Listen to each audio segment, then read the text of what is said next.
से परमेश्वर बात करता था, एलियाजर से परमेश्वर बात करता था, ठीक है ना। लेकिन आज एलियाजर को आवाज नहीं आ रही है और शम्बल को आवाज आ रही है। तो कई लोगों को सवाल ये होता है, कहीं का ये जवाब होता है कि हाँ कि उससे परमेश्वर की प्लानिंग थी। परमेश्वर की प्लानिंग तो एलियाजर ही से थी, अब और नहीं चाहिए था। लेकिन जब ये अपने बच्चों को नहीं सुधार पा रहा है, जब तू खुद को ठीक नहीं कर सकता, दूसरों को क्या ठीक करेगा। जब तेरी आंख में लट्ठा है, मतलब मोटी लकड़ी है, लट्ठा लकड़ी है, और दूसरी आंख का तो तिनका गल्ला में निकाल दो तो उसकी भी आंख फोड़ देगा। पहले अपने आप को ठीक कर, तब दूसरों को ठीक करेगा। तेरे खुद के बच्चे तो ठीक नहीं, दूसरों को क्या ठीक करेगा। तब एलियाजर को परमेश्वर ने निकालने का सोच लिया। उससे पहले एक बांझ को कहा तो गर्भवती होगी, इसी के मुंह से कहलवा दिया। एलियाजर बोलता ना, हन्ना को बोलता तो गर्भवती होगी, बेटा देगी, और हन्ना से खुद कहलवा दिया कि मैं यहोवा को दे दूंगी। मांगा नहीं परमेश्वर ने, प्लानिंग देख मांगा नहीं, इसके एलियाजर को हटाना था इसी के मुंह से, इसी की जगह पर जो आना था इसी के मुंह से कहलवा दिया, हन्ना जा तू गर्भवती होगी। इसी के मुंह से कहलवा दिया, इसी से भविष्यवाणी करा दी, बच्चा होना था। उसने कहा मैं यहोवा तेरी शपथ तुझे दे दूंगी। कहानी उसे उसने दे दिया। अब आकर के बच्चा खड़ा हुआ, यहोवा बात करता है, एलियाजर को आवाज नहीं आती है, और वो बच्चा शम्बल छोटा बच्चा सुनता है, और परमेश्वर अपनी प्लानिंग को उसके जीवन से पूरा करता है। आत्मा और सच्चाई से आराधना करने वाले आराधकों को ढूंढ रहा है। आमीन आमीन, हालेलुया हालेलुया।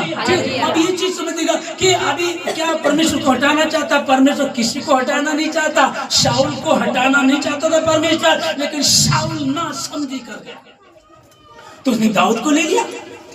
एक गाड़ी है आपने, एक ट्रक है, बस है, स्कूल बस आप रखते हैं। अब ड्राइवर रखा आपने एक, तो आप वो बहुत बड़ी चलता रहा, साल 10 साल बाद में पता चला कि भाई वो गाड़ी ठीक नहीं चलाता, दारू पी के चलाता है।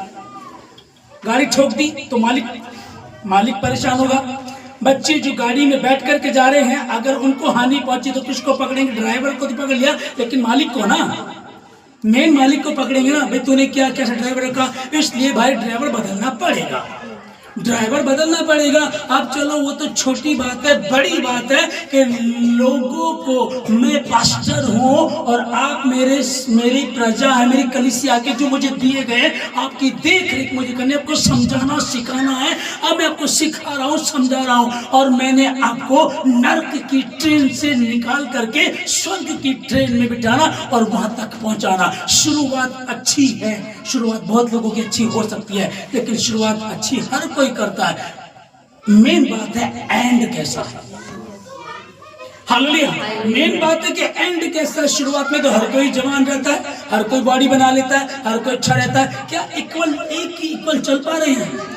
यार हमेशा ऐसा ही है, ये हमेशा ऐसी ही है, अच्छी ही है, क्या वैसा कर पा रहे हैं? हालेलुया। तो परमेश्वर का धन्यवाद सारी बातों के लिए। आत्मा और सच्चाई से आराधना करने वालों को परमेश्वर ढूंढ रहा है। जब पौलुस और सिलास ने प्रार्थना किया, आराधना करना शुरू किया, बंधन टूटे, बहुत सारे कैदी भागे नहीं, पर उनकी सुन रहे थे, उन्होंने भी जीवन पाया। आमीन। वो दरोगा ने कहा उद्धार पाने के लिए मैं क्या करूं? आराधना में छुटकारा मिला, छुटकारा, कैदियों को छुटकारा मिला, उसे छुटकारा मिला। लेकिन कौन? आत्मा और सच्चाई। प्रभु मैं पीट दिया, प्रभु झूठ बोल के मैं पकड़वा दिया, ये सब नहीं बोल रहे थे। चल आराधना करते हैं। आराधना की हुई, हालेलुया। उन्होंने आराधना की। और दाऊद के नगर में जब दाऊद का परमेश्वर का संदूक आ रहा था, वाचा का संदूक आ रहा था, स्वयं परमेश्वर आ रहा था, वो अपने वस्त्र उतार करके रख देता है। राजा दोनों, राजा एक होता है। जब राजाओं का राजा आ रहा है, मेरी औकात नहीं है कि मैं राजा के वस्त्र पहन, उसने हटा करके अब वो नॉर्मल व्यक्ति से भी नॉर्मल हो गया। उसकी पत्नी कह रही तुच्छ लग रहा था। हालेलुया। उसके पर कोई बात नहीं है, उसने किया। आप जब ऐसे आराधना करते हैं, प्रभु आपको आशीष देगा। राजा शाऊल, इस्राएल देश का राजा, वहां कोई आराधना करने वाला नहीं था क्या? दाऊद लाया गया। वो जब वीणा बजाता था, वो जब आराधना करता था, तब शाऊल सुकून पाता था और दुष्ट आत्मा शाऊल को छोड़ के चला जाता था। आज 2024 का आखिरी संडे, यीशु मसीह के नाम में आराधना को लेकर जाइएगा। किचन में, बाथरूम में, वॉशरूम में, ट्रेन में, सड़क पे, साइकिल पे, रिक्शे में अपनी आराधना को करते हुए सुनते हुए चले जाइएगा। कुछ लोग कहेंगे पागल हो गया ही। रेचल कई बार मुझे बोलती है, मैं ऐसी बात करता हूँ, ऐसे मैं ऐसी बात करता हूँ कई बार। कह रही क्या हुआ, क्या कर रहे हो? कह रही कोई देखेगा तो पागल कहेगा। तो मेरा पता क्या है, मतलब कि प्लानिंग चलती रहती है। ये वचन ऐसे था, ये ऐसे हुआ, ये ऐसे हुआ, आत्मा में बात करते रहते हैं।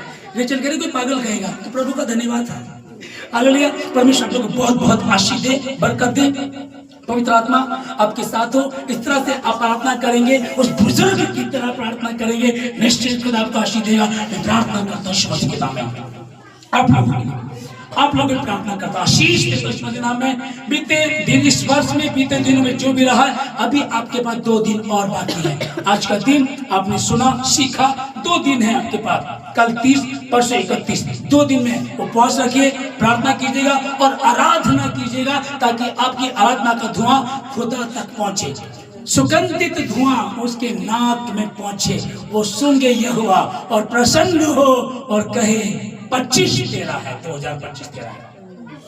जितने तुम्हें लज्जित, जितने तुम्हें देख करके लज्जित करते हैं, जितने तुम्हें देख करके बोलते हैं अभी भी नशा नहीं छोड़ा तेरे घर वालों ने, अभी भी तुम्हारी गरीबी नहीं गई, अभी भी लाचारी नहीं गई, अभी भी परेशानी नहीं गई, वो सब यीशु मसीह के नाम में चली गई। और 25 में आप नहीं, खुद आप तो जिएंगे और जी रहे हैं, वो देखेंगे, लज्जित होंगे। यीशु मसीह के नाम में मैं घोषणा करता हूं कि जो आराधना आत्मा और सच्चाई से आराधना करेंगे, और यदि कोई नहीं कर रहा, वो करना शुरू करेगा यीशु मसीह के नाम में। और जब आत्मा और सच्चाई से आराधना करेंगे तो निश्चय ही पवित्र आत्मा आएगा, और जब पवित्र आत्मा आएगा तो बंधन टूट जाते हैं। पवित्र आत्मा आता है तो भूडोल होता है, कैद खाने के बंधन टूट जाते हैं। सिर्फ तुम्हारे नहीं, तुम्हारे आसपास के, तुम्हारे रिश्तेदारी, दोस्त, पड़ोसी, जहां आप काम करते हैं, उन सबों के जीवन में भी तुम्हारे जीवन से आशीष ट्रांसफर होगी यीशु मसीह के नाम में, आशीष ट्रांसफर होगी यीशु मसीह के नाम में। क्योंकि तुम यहोवा के हो, तुम पृथ्वी का नमक हो, तुम जगत की ज्योति हो। ज्योति एक बल्ब बरामदे में जल रहा है, लोग जाते हैं, रोशनी पाते हैं। तुम नमक हो, अपने नमक से उनको नमकीन करोगे यीशु मसीह के नाम में, आत्मा और सच्चाई से। यीशु मसीह के नाम में मैं सबको आशीष देता हूँ। सारी बातें प्रभु का धन्यवाद के साथ प्रार्थना मसीह यीशु के नाम से मांगते हैं, आमीन।